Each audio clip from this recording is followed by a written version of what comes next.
OBC नोंदी रद्द केल्यास 288 उमेदवार पाडणार मनोज जरांगे पाटील यांनी सरकारला इशारा दिला।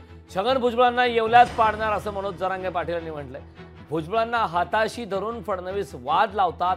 धाराशिवच्या सभेत मनोज जरांगे पाटील यांनी सरकारला इशारा दिला।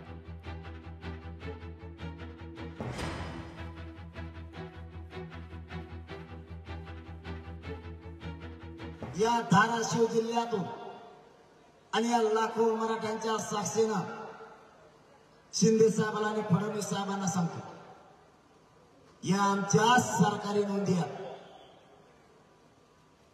याच्यातली एकही नोंद रद्द केली तुमचे 288 उमेदवार मराठ्यांनी पाडलेच म्हणून सांगा।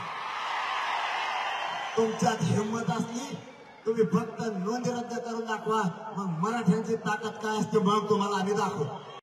अरे बाबा छगन भुजबळ तू थांब रे थोडं, दम धर, कार्यक्रमात लावतो मी तू थोडं थांब। आता सगळे एवढे लोक इतकी वाईट वेळ तुला एवढ्या जिंदगीत आली नसेल, इतकी वाईट वेळ आली नाही तर मग मराठ्याचा द्वेष सोडून दे। या धाराशिवच्या आई तुळजाभवानीच्या पवित्र दरबारातून आणि पवित्र भूमीतून तुला जाहीर आवाहन करतो, तू इथून पुढे तरी मराठ्यांच्या नादी लागू नको, मराठ्यांविषयीचा द्वेष सोडून दे।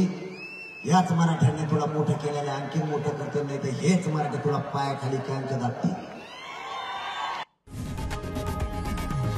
लोकशाही मराठी ऐका, पहा, जागरूक रहा।